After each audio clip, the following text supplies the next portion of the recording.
Well, hello there, friends. Now here I have two of my old pop sockets, one of which broke off, and I thought to myself, man, I think this would make a pretty cool magnet. So instead of throwing these away, that's what I'm gonna do. I'm gonna turn them into some magnets. And here's all you need.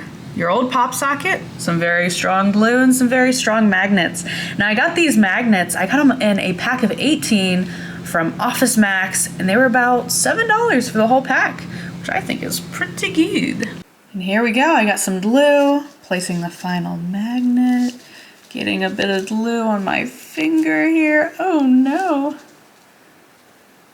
Okay, there we go. All right, some of the glue came out of the tube a bit dry already, but I think this should be good.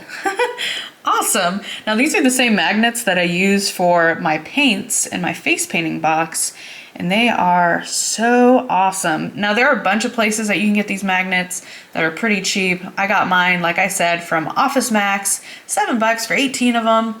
And I've also gotten these kind of magnets at Harbor Freight. I'm sure Amazon has some, but these are some of the best magnets because they're so strong. And here we go, the PopSocket Magnets. These things are so awesome, and the magnets are so strong.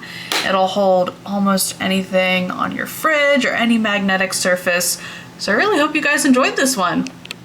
And thank you for watching this video. I hope you enjoyed it. I truly enjoyed making it, and I hope you stay tuned for more. Bye!